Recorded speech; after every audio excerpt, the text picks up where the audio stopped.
ಸುಡು ಬಿಸಿಲು ರೌದ್ರ ರೂಪವನ್ನೇ ತಾಳಿದೆ. ಹಲವು ವರ್ಷಗಳ ಉಷ್ಣಾಂಶದ ದಾಖಲೆಯನ್ನ ಮೀರಿ ರಾಜ್ಯದಲ್ಲಿ ತಾಪಮಾನ ದಾಖಲಾಗ್ತಿದೆ. ತರತರ ನೆತ್ತಿ ಮೈಸುಡುವ ಬಿಸಿಲು ಕಾಯಿಲೆಯನ್ನೂ ತರುತ್ತೆ. ಬಿಸಿಲ ಝಳಕ್ಕೆ ಹೀಟ್ ಸ್ಟ್ರೋಕ್, ಹೀಟ್ ವೇವ್ ಸೇರಿದಂತೆ ಇನ್ನಿತರ ಕಾಯಿಲೆಗಳು ಕೂಡ ಶುರುವಾಗ್ತವೆ. ಆ ನಿಟ್ಟಿನಲ್ಲಿ ಸೂರ್ಯನ ಕೋಪ ತಾಪಕ್ಕೆ ಬೆಂದು ಬಳಲುವ ಬದಲು ಎಚ್ಚರಿಕೆ ವಹಿಸಿ ಈ ಪ್ರಮುಖ ಸಲಹೆಗಳನ್ನ ತಪ್ಪದೇ ಅನುಸರಿಸಿ. ಹೆಚ್ಚಿದ ವಿಪರೀತ ತಾಪ, ಹೀಟ್ ವೇವ್ ಪ್ರಕೋಪ, ವಿಧ ವಿಧ ಅನಾರೋಗ್ಯ ತರುವ ಬಿಸಿಲು, ಜಾಗ್ರತೆ. ಅಬ್ಬಾ, ಏನು ಬಿಸಿಲು, ಏನು ಉರಿ! ಈ ವರ್ಷ ಮಳೆ ಇಲ್ಲದೆ, ನೀರಿಲ್ಲದೆ ನದಿಗಳು, ಕೊಳಗಳು, ಬೋರ್ವೆಲ್ಗಳು ಬತ್ತುತ್ತಿವೆ. ಕೃಷಿಗೆ ನೀರಿಲ್ಲ, ಕುಡಿಯೋಕೆ ಮನೆ ಬಳಕೆಗೂ ನೀರಿಲ್ಲ. ಬೇಸಿಗೆಯ ಬೇಗೆ ಜೋರಾಗಿದ್ದು ಜನರು ಹನಿ ನೀರಿಗೂ ಹೆಣಗಾಡ್ತಿದ್ದಾರೆ. ಈ ಮಧ್ಯೆ ರಾಜಧಾನಿ ಬೆಂಗಳೂರಿನಲ್ಲಿ ದಾಖಲೆಯ ಪ್ರಮಾಣದಲ್ಲಿ ಉಷ್ಣಾಂಶ ಏರಿಕೆಯಾಗಿದೆ. ಇದರಿಂದಾಗಿ ಜನರು ಪರಿತಪಿಸುವಂತಾಗಿದೆ. ಇಷ್ಟೊಂದು ತಾಪಮಾನದಲ್ಲಿ ಜನರು ತಿರುಗಾಡಿದ್ರೆ ಖಂಡಿತವಾಗಿಯೂ ಅನಾರೋಗ್ಯಕ್ಕೆ ತುತ್ತಾಗ್ತಾರೆ. ಬೇಸಿಗೆ ಆರಂಭವಾಗುವ ಮೊದಲೇ ಜನರು ಬೇಸಿಗೆಯನ್ನ ಅನುಭವಿಸಿದ್ರು. ಆದ್ರೀಗ ಉರಿ ಬಿಸಿಲಿನಲ್ಲಿ ಸ್ವಲ್ಪ ಹೊತ್ತು ಹೊರಗಡೆ ಓಡಾಡಿದ್ರೆ ಸುಸ್ತಾಗ್ತೇವೆ. ಅಷ್ಟೊಂದು ತೀವ್ರ ಬಿಸಿಲು. ಇನ್ನು ಮೇ ತಿಂಗಳನ್ನಂತೂ ಊಹಿಸಲು ಭಯವಾಗುತ್ತೆ. ಈ ಉರಿ ಬಿಸಿಲಿನ ಸಮಯದಲ್ಲಿ ಆರೋಗ್ಯದ ಕಡೆಗೆ ತುಂಬಾನೇ ಗಮನ ಹರಿಸಬೇಕು. ಈ ಬಿಸಿಲಿನ ತೀವ್ರತೆ ಹೆಚ್ಚಾಗಿರೋದ್ರಿಂದ ಯಾರೆಲ್ಲ ಹೆಚ್ಚು ಜಾಗ್ರತೆ ವಹಿಸಬೇಕು, ಮೈಯನ್ನ ತಂಪಾಗಿಡಲು ಏನು ಮಾಡಬೇಕು ಅನ್ನೋ ಅಂಶಗಳನ್ನ ನೋಡೋಣ. ಮೊದಲಿಗೆ ಬಿಸಿಲಿನ ಧಗೆ ಹೆಚ್ಚಾದಾಗ ಯಾರಿಗೆ ಹೆಚ್ಚು ಅಪಾಯವಾಗುತ್ತೆ ಅನ್ನೋದನ್ನ ನೋಡೋದಾದ್ರೆ 60 ವರ್ಷ ಮೇಲ್ಪಟ್ಟವರು, ಮಕ್ಕಳು, 5 ವರ್ಷದ ಕೆಳಗಿನ ಮಕ್ಕಳು, ಆರೋಗ್ಯ ಸಮಸ್ಯೆ ಇರೋರು, ಹೃದಯ ಸಮಸ್ಯೆ, ಶ್ವಾಸಕೋಶದ ಸಮಸ್ಯೆ, ಮಧುಮೇಹ ಸೇರಿ ಕೆಲವೊಂದು ಕಾಯಿಲೆಗಳಿಗೆ ಔಷಧ ತೆಗೆದುಕೊಳ್ತಾ ಇದ್ರೆ, ಇನ್ನು ಬಿಸಿಲಿನಲ್ಲಿ ಕೆಲಸ ಮಾಡೋರಾಗಿದ್ರೆ ಅಂದ್ರೆ ಕಟ್ಟಡದ ಕೆಲಸ, ರೋಡ್ ಕೆಲಸ, ಹೀಗೆ ಬಿಸಿಲಿನಲ್ಲಿ ನಿಂತು ಕೆಲಸ ಮಾಡೋರು, ಇವರೆಲ್ಲರೂ ಕೂಡ ಬಿಸಿಲಿನ ವಿಚಾರದಲ್ಲಿ ಎಚ್ಚರ ವಹಿಸಬೇಕಾಗತ್ತೆ. ಇನ್ನು ಬಿಸಿಲ ತಾಪಮಾನದಿಂದ ಉಂಟಾಗೋ ಆರೋಗ್ಯ ಸಮಸ್ಯೆಗಳು ಏನೇನು ಅಂತಲೇ ನೋಡೋಣ. ಸಾಮಾನ್ಯವಾಗಿ ದೇಹದ ಉಷ್ಣತೆಯು 36.4 ಡಿಗ್ರಿ ಸೆಲ್ಸಿಯಸ್ನಿಂದ 37.2 ಡಿಗ್ರಿ ಸೆಲ್ಸಿಯಸ್ ಇರಲಿದೆ. ಒಳಾಂಗಣ ಹಾಗೂ ಹೊರಾಂಗಣ ಪ್ರದೇಶಗಳಲ್ಲಿ ಹೆಚ್ಚಿನ ಉಷ್ಣತೆಯಿಂದಾಗಿ ಆರೋಗ್ಯ ಸಮಸ್ಯೆಗಳು ಉಂಟಾಗ್ತವೆ. ಸಾಧಾರಣದಿಂದ ತೀವ್ರ ಜ್ವರ, ಗಂಧೆಗಳು, ಪ್ರಿಕ್ಲಿ ಹೀಟ್, ಊತಗಳು, ಕೈಕಾಲು ಮತ್ತು ಮೊಣಕಾಲಿನಲ್ಲಿ ಊತ, ಉಷ್ಣತೆಯಿಂದ ಸೆಳೆತ, ಸ್ನಾಯುಗಳ ಸೆಳೆತ, ಪ್ರಜ್ಞೆ ತಪ್ಪೋದು, ಸುಸ್ತಾಗೋದು ಹಾಗೂ ಪಾರ್ಶ್ವವಾಯು ಉಂಟಾಗಬಹುದು. ಕೆಲವೊಮ್ಮೆ ಅತಿಯಾದ ಉಷ್ಣತೆಯಿಂದಾಗಿ ಹೃದ್ರೋಗ, ಉಸಿರಾಟದ ಸಮಸ್ಯೆಗಳು ಹಾಗೂ ಕಿಡ್ನಿ ಸಮಸ್ಯೆಗಳು ಹೆಚ್ಚಾಗ್ತವೆ. ಅತಿಯಾದ ಬಾಯಾರಿಕೆ, ವಾಕರಿಕೆ ಅಥವಾ ವಾಂತಿಯಾಗೋದು, ತಲೆನೋವು ಹಾಗೂ ಮೂತ್ರ ವಿಸರ್ಜನೆ ಪ್ರಮಾಣದಲ್ಲಿ ಕಡಿಮೆಯಾಗೋದು, ಹಳದಿ ಬಣ್ಣದ ಮೂತ್ರ, ಏರುಗತಿಯ ಉಸಿರಾಟ ಹಾಗೂ ಹೃದಯ ಬಡಿತ ಹೆಚ್ಚಾಗಬಹುದು. ಹಾಗಿದ್ರೆ ಬೇಸಿಗೆಯಲ್ಲಿ ನಮ್ಮ ಆರೋಗ್ಯವನ್ನ ಕಾಪಾಡಿಕೊಳ್ಳೋದು ಹೇಗೆ? ತುಂಬಾನೇ ನೀರು ಕುಡಿಬೇಕು. ಮದ್ಯಪಾನ ಮಾಡಬೇಡಿ. ಹೊರಗಡೆ ಹೋಗುವಾಗ ನೀರು ತೆಗೆದುಕೊಂಡು ಹೋಗಿ. ಇನ್ನು ಸಾಕಷ್ಟು ನೀರು ಕುಡಿಯೋದು ಬಹುಮುಖ್ಯವಾಗತ್ತೆ. ಹಣ್ಣುಗಳನ್ನ ಸೇವಿಸಿ, ಎಳನೀರು ಸೇವಿಸಿ, ತಣ್ಣೀರಿನಲ್ಲಿ ಸ್ನಾನ ಮಾಡಿ, ಹೊರಗಡೆ ಹೋಗುವಾಗ ಸನ್ಸ್ಕ್ರೀನ್ ಹಚ್ಚಿ. ಬಿಸಿಲಿನಲ್ಲಿ ಕೆಲಸ ಮಾಡಬೇಡಿ. ಅದೇ ಕೆಲಸವನ್ನ ಆದಷ್ಟು ಬೆಳಗ್ಗೆ ಹಾಗೂ ಮಧ್ಯಾಹ್ನ 3 ಗಂಟೆಯ ನಂತರ ಕೆಲಸ ಮಾಡಿ. ಇನ್ನು ಮನೆಯನ್ನ ತಂಪಾಗಿಡಿ. ಕಿಟಕಿಗೆ ಕರ್ಟನ್ ಹಾಕಿ.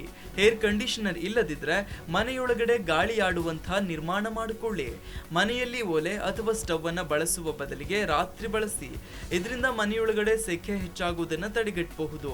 ಮಕ್ಕಳಿಗೆ ನೀರು ಕುಡಿಯಲು ಹೇಳಿ, ಜ್ಯೂಸ್ ಮಾಡಿ ಕುಡಿ. ಇನ್ನು ದೇಹದಲ್ಲಿ ನೀರಿನ ಅಂಶ ಕಡಿಮೆಯಾಗದಂತೆ ನೋಡ್ಕೊಳ್ಳಿ.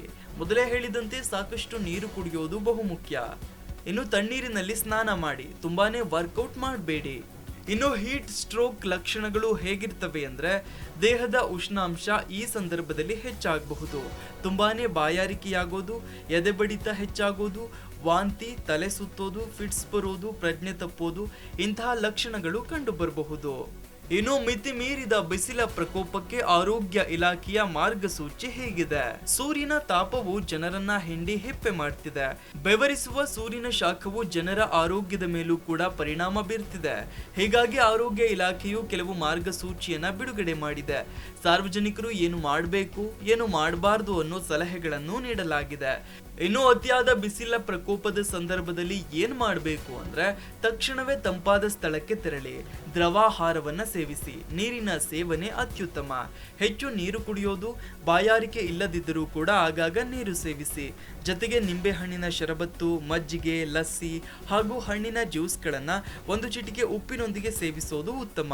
ಈ ಋತುಮಾನದಲ್ಲಿ ಲಭ್ಯವಿರುವ ಹಾಗೂ ಹೆಚ್ಚಿನ ನೀರಿನ ಅಂಶವನ್ನ ಒಳಗೊಂಡ ಹಣ್ಣು ಹಾಗೂ ತರಕಾರಿಗಳಾದ ಕಲ್ಲಂಗಡಿ, ಕರ್ಬೂಜ, ಕಿತ್ತಳೆ, ದ್ರಾಕ್ಷಿ, ಅನಾನಸ್, ಸೌತೆಕಾಯಿ, ಎಳನೀರುಗಳನ್ನ ಹೆಚ್ಚಾಗಿ ಸೇವಿಸಬೇಕು. ತಿಳಿ ಬಣ್ಣದ ಲೂಸ್ ಫಿಟ್ಟಿಂಗ್ ಹತ್ತಿಯ ಬಟ್ಟೆಯನ್ನ ಧರಿಸೋದು ಉತ್ತಮ. ಬಿಸಿಲಿನಲ್ಲಿ ಹೊರಹೋಗುವ ಸಂದರ್ಭದಲ್ಲಿ ಛತ್ರಿ, ಟೋಪಿ, ಹ್ಯಾಟ್, ಟವೆಲ್ ಅಥವಾ ಇನ್ಯಾವುದೇ ಸಾಂಪ್ರದಾಯಿಕ ಪದ್ಧತಿಯನ್ನ ಅನುಸರಿಸಿ ಬಿಸಿಲಿನಿಂದ ರಕ್ಷಣೆ ಪಡೆಯಿರಿ.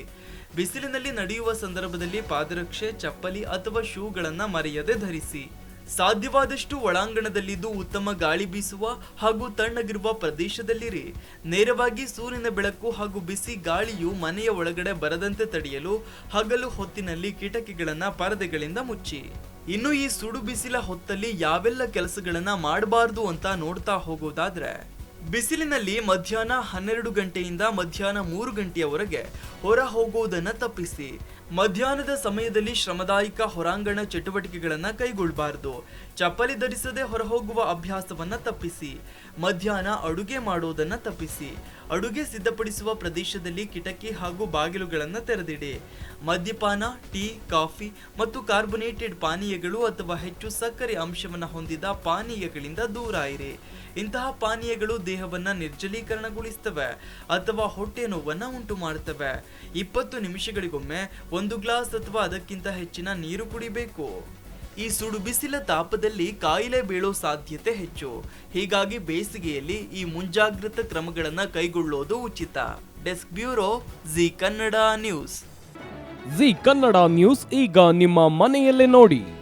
ಎಲ್ಲ ಕೇಬಲ್ಗಳಲ್ಲಿ ಈಗ ಲಭ್ಯ.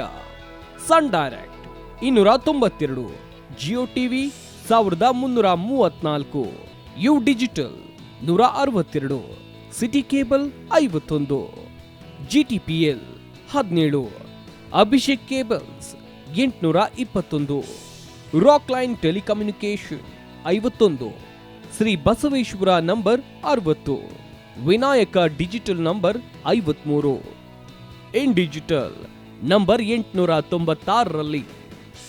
ನಿಮ್ಮಿಷ್ಟದ ಜಿ ಕನ್ನಡ ನ್ಯೂಸ್ ನೋಡಿ ಆನಂದಿಸಿ.